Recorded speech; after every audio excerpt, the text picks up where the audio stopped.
Barrages routiers, surveillance aérienne, sapeurs-pompiers et plongeurs de la brigade fluviale en alerte.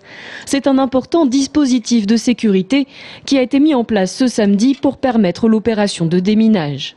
Un périmètre de 800 mètres avait été défini et 48 personnes ont été évacuées entre 8h30 et 13h30. Les responsables, ce sont elles, des bombes américaines de 243 kg chacune, datant de la Seconde Guerre mondiale, découvertes dans le lit du Cher. Ça s'est très bien passé, les systèmes de démantèlement ont très bien fonctionné. On a un peu tâtonné sur la première bombe et puis la deuxième s'est très bien déroulée. Car cette opération était une première pour les démineurs de La Rochelle. Compte tenu du site et de la possible fragilité des bombes, ils ont d'abord dû les déplacer pour limiter la proximité avec les lignes à haute tension, puis les désamorcer sous l'eau.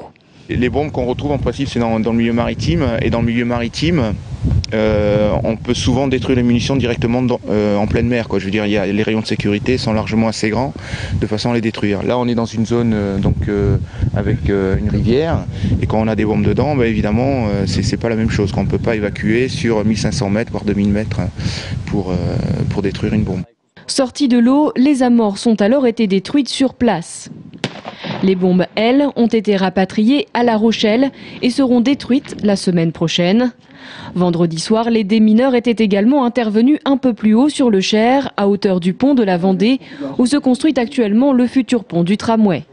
Cette fois-ci, il s'agissait d'obus français qui ne présentaient aucun risque d'explosion. Un type d'opération qui pourrait se renouveler dans les prochains mois en raison des travaux de la ligne de tramway. Tours ayant été victime de bombardements importants, notamment en 1940 et 1944.